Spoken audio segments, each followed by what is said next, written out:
और welcome student, स्वागत है आपका करण गुप्ता 12th क्लासेस में। और आज हम बात करेंगे एक बहुत ही इंपॉर्टेंट टॉपिक पे, और इसकी रिक्वायरमेंट मुझे कई जगह से भेजी जा रही थी। मतलब नीचे कमेंट बॉक्स पे भी, इंस्टाग्राम पे भी और वाया मेल भी मुझसे गर्ल्स काफी ये क्वेश्चन पूछ रही थी, और ये वीडियो डेडिकेटेड होने वाला है गर्ल्स के लिए।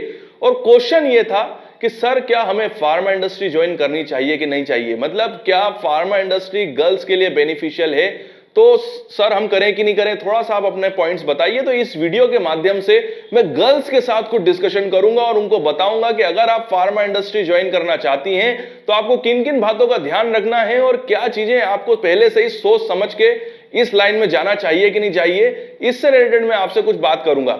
तो देखिए, ये वीडियो बेसिकली जैसे मैंने स्टार्टिंग में ही बता दिया है कि ये वीडियो केवल गर्ल्स के लिए ही डेडिकेटेड होने वाला है।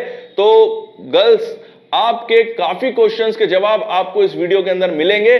तो ज्यादा समय नहीं गवाते हैं और वीडियो स्टार्ट करते हैं। सबसे पहले देखिए, यहां पर मैं एक डिस्कशन करने वाला हूं आपके साथ। तो मैं आपसे कुछ ऐसी बातें बताऊंगा जिससे अगर आप फार्मा इंडस्ट्री ज्वाइन करने की सोच रही हैं तो आपके काफी डाउट्स क्लियर होंगे। देखिए, फर्स्ट बात तो आपको यह रखनी है कि जब भी आप फार्मा इंडस्ट्री में अगर आप जॉब करना चाहती हैं, ये उन सभी के लिए है, बीएससी, एमएससी, माइक्रो, जिन्होंने भी बी फार्मा करा है या जिन्होंने डी फार्मा करा है या जिन्होंने एम फार्मा करा है, कोई भी गर्ल्स होंगी, लड़कियां होंगी जिनको फार्मा इंडस्ट्री ज्वाइन करनी है, तो इंडस्ट्री ज्वाइन करने से पहले उनको कुछ बातें पहले सोचनी समझनी है, अपने पेरेंट्स के साथ डिस्कशन करना है, उसी के बाद उनको फार्मा इंडस्ट्री में जाना है। सबसे पहली बात जो आपको अपने पेरेंट्स को बतानी है, अपने आप को भी ये बात पता होनी चाहिए कि आपको फार्मा इंडस्ट्री में अगर वर्क करना है तो घर से बाहर निकलना होगा, क्योंकि ज्यादातर फार्मा इंडस्ट्रीज जो है वो इंडस्ट्रियल एरिया में है।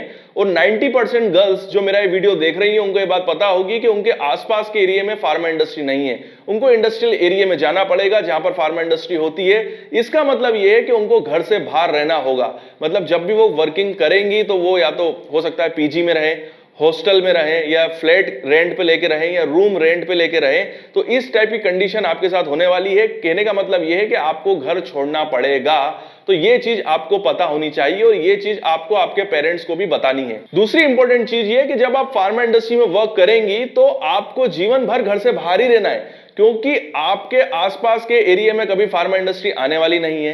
कहने का मतलब, और अगर आप कंपनी स्विच भी करेंगी तो एक फार्मा इंडस्ट्री से दूसरी फार्मा इंडस्ट्री में जाएंगी, तो कहने का मतलब है कि आपको जीवन भर वहीं पे ही काम करना है। मतलब इंडस्ट्रियल एरिया में काम करना है तो वहां पर, या किसी मेट्रो सिटी में ही काम करना है, तो आपको घर आने का मौका कभी भी नहीं मिलने वाला है। ये चीज आपको क्लियर करनी है अपने पेरेंट्स के साथ में, और उनको बताना है कि मैं फार्मा इंडस्ट्री में अगर अपना करियर बनाऊंगी तो मैं कभी घर के आसपास कभी काम नहीं कर सकती हूं, मुझे लाइफ टाइम घर के बाहर ही रहना है और फार्मा इंडस्ट्री में काम करना है, मेट्रो सिटी में जॉब करनी। दूसरी बहुत इंपॉर्टेंट चीज, और ये चीज गर्ल्स के साथ हमेशा होती है, खासकर मेरे स्टूडेंट्स के साथ भी होती है, और ये चीज मैं आपको बताता हूं कि अगर आपको फार्मा इंडस्ट्री में ग्रो करना है तो सबसे पहले आपको फार्मा इंडस्ट्री में सेटल होना पड़ेगा, वहां परमानेंट होना पड़ेगा।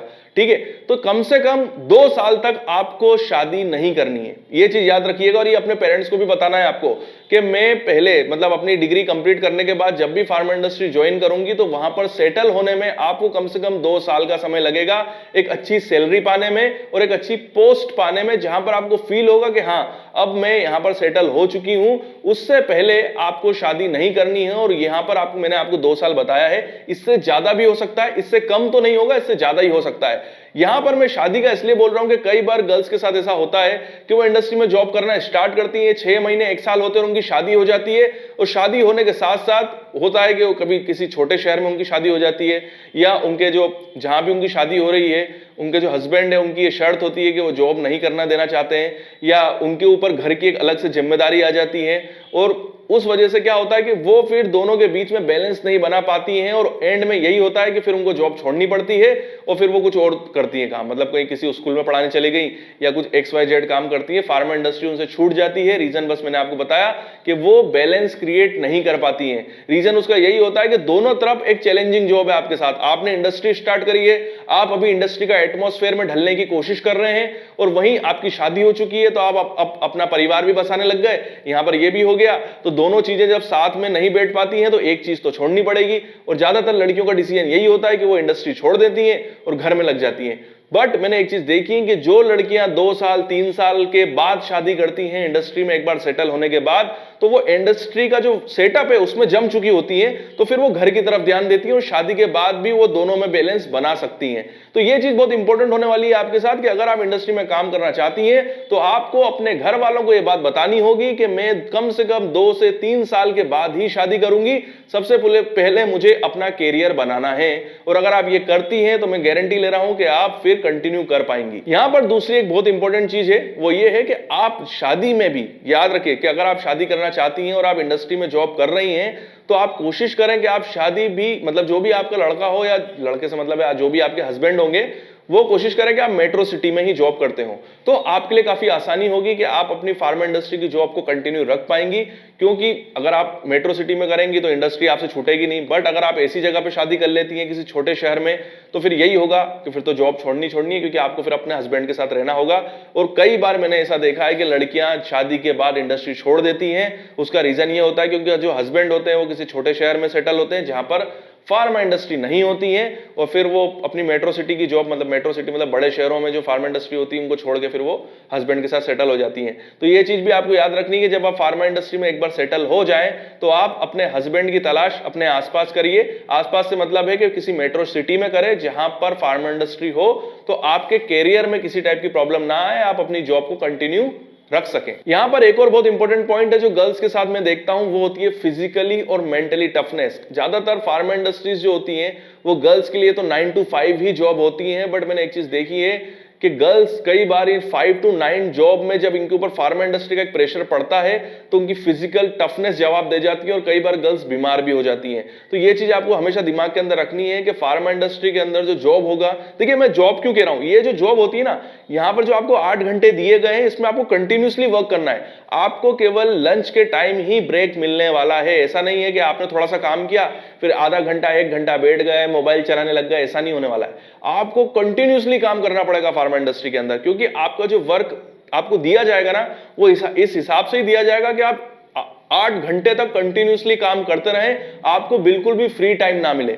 यहां पर देखिए फार्मा इंडस्ट्री बिल्कुल भी लड़के और लड़कों के बीच में कोई भी भेदभाव नहीं करती हैं, वो बिल्कुल सेम वर्क देती हैं, और आपको मेंटली टफ भी होना पड़ेगा, क्योंकि वहां पर अगर आपसे काम गलत हो जाएगा, आपसे कोई गलती हो जाएगी तो आपको फिर गालियां भी अच्छी खासी पड़ने वाली है। ठीक है, तो ये चीज आपको याद रखनी है कि आपको मेंटली फिजिकली दोनों तरीके से टफ होना है, और अपने दिमाग के अंदर ये चीज याद रखनी है, क्योंकि वहां पर आपकी दोनों तरीके से परीक्षा ली जाएगी। फिजिकली भी आपकी परीक्षा लेने वाले हैं वो लोग, और मेंटली भी लेने वाले हैं, क्योंकि वो चेक करेंगे कि ये जो लड़की है ये कितना दबाव झेल सकती है। तो उस हिसाब से वो आपके ऊपर वर्कलोड टाइम के साथ बढ़ाते जाएंगे, और वो ये चेक करेंगे कि इसकी कितनी ज्यादा टफनेस है। तो आपको ये चीज याद रखनी है कि आपको पहले से ही मेंटली और फिजिकली टफ होके जाना है। यहां पर एक बहुत इंपॉर्टेंट चीज मैं आपको बता रहा हूं जो मैंने इंडस्ट्री के अंदर देखी है, वो ये देखी है कि गर्ल्स और बॉयज को सेम तरीके से देखा जाता है इंडस्ट्री के अंदर। देखिए यहां पर कोई लड़कियों के लिए किसी टाइप का रिजर्वेशन नहीं होता है कि अरे लड़की है तो छोड़ दो या इसको कम काम दो, ऐसा बिल्कुल भी नहीं होगा इंडस्ट्री के अंदर। बॉयज और गर्ल्स का सेम कंपैरिजन होता है, क्योंकि दोनों की सैलरी सेम है, दोनों को सेम प्रमोशन मिलता है, सेम सैलरी स्केल बढ़ती है। तो लड़कों को बिल्कुल भी ये मौका, इंडस्ट्री ये चीज जानती है कि अगर हम किसी लड़की से कम काम करवाते हैं और उसको हम प्रमोशन दे रहे हैं, तो यहाँ जो बॉयज हैं जो लड़के हैं वो ये चीज हमेशा बोलेंगे कि सर वो लड़की तो कम काम कर रही है या वो इस तरीके से काम करती है फिर भी उसको ज्यादा सैलरी मिल रही है, उसको प्रमोशन मिल रहा है। ऐसा ना हो इसलिए गर्ल्स और बॉयज को सेम तरीके से आंका जाता है, और उनका इंक्रीमेंट भी सेम ही होता है। मतलब ऐसा नहीं होगा कि लड़कियों का कम होता है लड़कों का ज्यादा होता है, बिल्कुल सेम रखा जाता है। इसी वजह से इंडस्ट्रीज भी, वर्किंग भी जो होगी ना लड़कों लड़कियों की, वो सेम होगी। मतलब ऐसा नहीं होगा कि लड़कियों को कोई छूट है, बिल्कुल सेम होता है। क्यों? क्योंकि यहां पर मैंने आपको एक चीज बता दी कि लड़के अपना कंपैरिजन आपके साथ करेंगे, और जब भी आपका प्रमोशन होगा, इंक्रीमेंट होगा, तो आपके वर्किंग कैपेसिटी के ऊपर क्वेश्चन उठ सकता है। इसीलिए आपको वर्कलोड सेम दिया जाएगा जो बॉयज को दिया जाता है। कहने का मतलब यह है कि आपको इंडस्ट्री के अंदर लड़कों के साथ कॉम्पीट करना पड़ेगा। भले ही आपको एक चीज पता है कि लड़के फिजिकली ज्यादा टफ होते हैं, फिर भी आपको उनके साथ कंपटीशन करना पड़ेगा, क्योंकि सीधी सी बात है, क्योंकि ये जो लाइन है ये प्राइवेट लाइन है, यहां पर किसी भी टाइप का रिजर्वेशन नहीं होता है। यहां पर एक चीज बहुत इंपॉर्टेंट है जो मैं हमेशा गर्ल्स के साथ बात करता हूं, ये होता है प्रोफेशनलिज्म। ज्यादातर इंडस्ट्री के अंदर वही लड़कियां प्रमोट होती हैं या आगे बढ़ती हैं जो प्रोफेशनल होती हैं और अपने कैरियर को भी प्रोफेशनली ही देखती हैं। प्रोफेशनलिज्म क्या होता है? देखिए प्रोफेशनलिज्म ये होता है कि इंडस्ट्री के अंदर वर्क है तो आपको वर्क को ही प्रायोरिटी देनी है और उसी को ही प्रायोरिटी देनी है। कहने का मतलब ये कि कई बार लड़कियों को देखता हूं, सर हमारे मामा की शादी है, हमारे इनकी शादी है, उनकी शादी है, मुझे छुट्टी चाहिए, फलाना त्योहार आ गया है, आज ये व्रत था जिससे मैंने खाना नहीं खाया सर, तो मुझे कमजोरी आ रही है, तो मैं ये काम नहीं कर पाऊंगी। देखिए फार्मा इंडस्ट्री आपको पूरा पूरा पैसा दे रही है, तो यहां पर उन्होंने आपसे जब आपको इंटरव्यू या कंपनी में जब लिया था तब आपने ये चीज तो बताई नहीं थी कि सर मैं इसकी शादी में भी जाऊंगी, मैं हफ्ते में 2 छुट्टियां लूंगी, मैं महीने में 7 छुट्टियां लूंगी, मैं ये व्रत करूंगी तो इस व्रत में मेरे साथ ये काम नहीं होगा, ऐसा आपने बिल्कुल भी नहीं बोला था। तो काम जब स्टार्ट होता है, जब आप जॉब स्टार्ट करती हैं, तो इस टाइप के क्वेश्चन आप कैसे बोल सकती हैं? तो इंडस्ट्री में और अधिकतर लड़कियां जो इस टाइप की हरकतें करती हैं और इस टाइप की छुट्टियां मांगती हैं या इस टाइप के नखरे करती हैं, उनके प्रमोशन भी नहीं हो पाते हैं। आप फार्मा इंडस्ट्री में एक चीज चेक कीजिएगा कि जो भी गर्ल्स या जो भी लेडीज या वुमेन्स हैं जो बड़ी पोस्ट पे काम कर रही हैं, उनके वर्किंग कल्चर को आप देखोगे तो आपको क्लियर पता चलेगा कि ये कितनी ज्यादा प्रोफेशनल है। देखिए वो बिल्कुल भी छुट्टियां नहीं लेती हैं और वो बिल्कुल अपने काम को सबसे पहले प्रायोरिटी देती हैं, उसके बाद फिर उनकी लाइफ में दूसरी चीजें होती हैं। मतलब वो जो भी व्रत आ रहे हैं, उपवास आ रहे हैं, त्योहार आ रहे हैं, वार आ रहे हैं, परिवार आ रहा है, वो बाद में, सबसे पहले वर्क। और जब वो वर्क को प्रायोरिटी देती है तो इंडस्ट्री भी फिर उनका ख्याल रखती है और उनको फिर आगे प्रमोट करती है, क्योंकि उनको लगता है कि ये एक ऐसी डेडिकेटेड लेडी है जो इंडस्ट्री को पहले प्रायोरिटी देती है और इसको हमको कभी भी बाहर जाने नहीं देना है। मतलब बाहर मतलब किसी दूसरी कंपनी में इसको रखना है अपने पास में और इसको प्रमोट करो।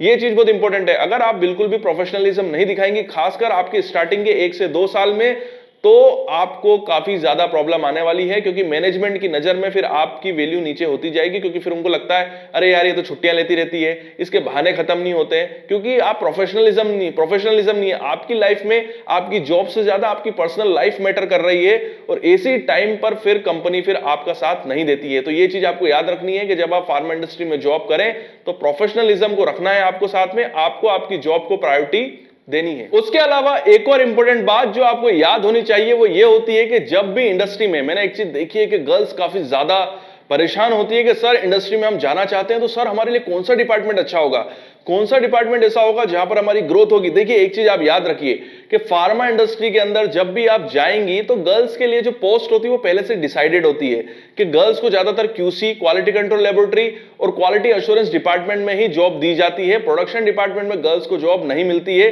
उसका रीजन मैं बता चुका हूं काफी वीडियोस में, मैं एक बार और बता दूं कि गर्ल्स की कुछ हेल्थ प्रॉब्लम होती है, जो उनके हर मंथ उनकी जो एक वीकनेस पीरियड होता है, और शादी के बाद जब वो प्रेग्नेंट होती हैं तो उस समय भी उनकी कुछ कंडीशन ऐसी होती हैं कि वो प्रोडक्शन डिपार्टमेंट में काम नहीं कर सकती हैं, क्योंकि प्रोडक्शन डिपार्टमेंट कंटिन्यूसली आपको खड़े रह के काम करना पड़ता है वर्किंग, क्योंकि कंटिन्यूसली मशीन जो होती है वो कंटिन्यूसली प्रोडक्शन करती रहती है, आपको मशीन का ध्यान रखना होता है। तो इस वजह से इंडस्ट्रीज गर्ल्स को प्रोडक्शन डिपार्टमेंट में काउंट नहीं करती हैं। वो ज्यादातर गर्ल्स को मौका देती हैं क्वालिटी कंट्रोल डिपार्टमेंट में, क्वालिटी एश्योरेंस डिपार्टमेंट में, R&D डिपार्टमेंट में। बस प्रोडक्शन को छोड़ दीजिए, बाकी सारे डिपार्टमेंट में गर्ल्स को मौका मिलता है और वो वहां पर काम करती हैं। यहां पर जब भी आप स्टार्टिंग में जब जॉब करेंगी और जैसे ही आप डिपार्टमेंट में जाएंगे एज ए फ्रेशर, आपको एकदम से वर्किंग नहीं मिलेगी, आपका एज ए ट्रेनिंग पीरियड होगा। ट्रेनिंग पीरियड में होगा ये कि आपको एक पर्सन के थ्रू सुपरवाइज मिलेगा, मतलब आपको एक किसी आदमी, मतलब जो भी वहां वर्क कर रहा है, जैसे आपको कोई भी डिपार्टमेंट मिला, एग्जाम्पल के लिए आपको एक HPLC डिपार्टमेंट दे दिया जाता है, तो HPLC डिपार्टमेंट में आपको एक पर्सन को, जो भी वहां काम कर रहे हैं सीनियर आपके, उनको असिस्ट करना पड़ता है और उन्हीं के साथ में काम करना होता है। यहां पर एज ए ट्रेनिंग आपको दी जाती है, ये 1 से 2 महीने की ट्रेनिंग होती है। इस 1 से 2 महीने की ट्रेनिंग में जो भी आपके सुपरवाइजर हैं वो आपको काम सिखाएंगे, काम वो भी करते जाएंगे और आपको छोटा मोटा काम बताते जाएंगे कि ये सैंपल बना दो, ये स्टैंडर्ड बना दो, ये मोबाइल फेस बना दो, कॉलम लेके आ जाओ, यहां पर एंट्री कर दो, जिससे कि आपको वहां का वर्किंग कल्चर धीरे धीरे पता चल सके।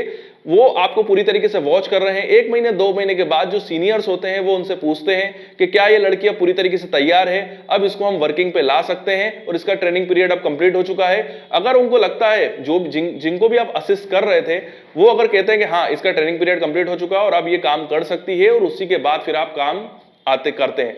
यहां पर इंपॉर्टेंट ये है कि आप जब वर्क करेंगे, आपके वर्किंग कल्चर को बहुत सिस्टमेटिक वे में वॉच किया जाता है। देखिए वर्किंग कल्चर का मतलब ये है कि आप कैसे काम कर रही हैं, आप कितनी गलतियां कर रही हैं, आप कितनी छुट्टियां ले रही हैं, आप कितना लेट होती हैं, ये सारी चीजें आपके को ध्यान रखा जाता है और उसी के बाद फिर आपका प्रमोशन किया जाता है, या कहने का मतलब है कि आपको परमानेंट किया जाता है। तो यहां पर गर्ल्स के लिए ये चीज हमेशा देखी गई है, बॉयज के लिए तो फिर भी थोड़ा बहुत ध्यान हो जाता है, बट गर्ल्स के मैटर में हमेशा होता है कि कई इंडस्ट्रीज, खासकर इंडिया की जो मल्टीनेशनल कंपनीज है, वहां पर गर्ल्स को 9 महीने या 10 महीने या 1 साल का टाइम पीरियड दिया जाता है और उस 1 साल के पीरियड के बाद फिर उनको परमानेंट किया जाता है। उसे हम प्रोबेशन पीरियड कहते हैं, जो 1 साल तक का होता है। और आपके वर्किंग के अंदर अगर उनको लगता है कि लड़की जो है वो आगे कंटिन्यू नहीं कर सकती है, इसके वर्किंग में वो बात नहीं है, बहुत छुट्टियां ले रही है, बिल्कुल भी प्रोफेशनलिज्म नहीं है इसके अंदर, तो फिर वो आपको 1 साल के बाद ही बाहर कर देंगे। तो ये चीज इंपॉर्टेंट है कि आपको डिपार्टमेंट से रिलेटेड घबराने की कोई जरूरत नहीं है। आपके लिए डिपार्टमेंट निश्चित है जो गर्ल्स काम करेंगी, और इंडस्ट्री को एक चीज पता है कि गर्ल्स के लिए कौन से डिपार्टमेंट अच्छे होते हैं, वहीं पे ही आपको रिक्रूटमेंट मिलेगा। इंपॉर्टेंट ये है कि जब आपका रिक्रूटमेंट हो जाए तो आप सिस्टमेटिक वे में ट्रेनिंग लें और कम से कम छुट्टियां लें, प्रोफेशनलिज्म दिखाएं और इस तरीके से काम करें कि आपको प्रोबेशन पीरियड खत्म होने के बाद कंपनी बाहर ना निकाले, वो आपको कंटिन्यू करे, मतलब वो आपको परमानेंट कर दें। यहां पर 2-3 चीजें बहुत इंपॉर्टेंट है और ये आपको याद रखनी है कि स्टार्टिंग में आपके ऊपर बिल्कुल भी लोड नहीं आने वाला है। मैं आपको बता चुका हूं कि आपका स्टार्टिंग में ट्रेनिंग पीरियड होगा, वो ट्रेनिंग पीरियड कंप्लीट करने के बाद ही फिर आप वर्किंग में आएंगी, और वर्किंग में आने के बाद फिर आप वर्क करेंगे, और फिर वो 9 महीने जो 1 साल का प्रोबेशन पीरियड होगा, उसी के बाद फिर आपको ये तय किया जाएगा कि आप परमानेंट है कि नहीं है। तो गर्ल्स के लिए ये वीडियो जो था वो पूरा डेडिकेटेड था। ये वीडियो आपको कैसा लगा कमेंट से मुझे जरूर बताइएगा। वीडियो देखने के लिए थैंक यू वेरी मच। आपके उज्जवल भविष्य की कामना करता हूं और यूं ही बने रहिए मेरे साथ। आपके लिए आज की एक बहुत बड़ी खुशखबरी है। तो आज मैं मेरे सभी स्टूडेंट्स को जवाब देने के लिए मैंने एक ट्रिक निकाली, और उसको ये है कि मैं अब आने वाला हूं लाइव, और लाइव आके मैं आपसे सीधे इंटरेक्ट करूंगा और आपके क्वेश्चंस का जवाब दूंगा। अब आपके दिमाग में ये क्वेश्चन उठ रहा होगा कि सर लाइव आओगे कहां पर और कब आओगे? तो मैं आपको एक चीज बता दूं कि मैं लाइव आऊंगा मेरे फेसबुक पेज पे। मेरे फेसबुक पेज का नाम है प्रोफेसर करण अजय गुप्ता। उस पेज को आप फॉलो कर लीजिए। समय, टाइम, जो जगह, वो सब मैं बताऊंगा उस फेसबुक पेज पे। और मैं आपको बताना चाहता हूं कि जल्द ही मैं फेसबुक लाइव पे आने वाला हूं। सर लिंक तो बता दो। तो लिंक नीचे डिस्क्रिप्शन बॉक्स में है, मेरे पेज का लिंक नीचे डिस्क्रिप्शन बॉक्स में है, वहां से आप मेरे फेसबुक पेज पे जा सकते हैं और मुझे फॉलो कर लीजिए।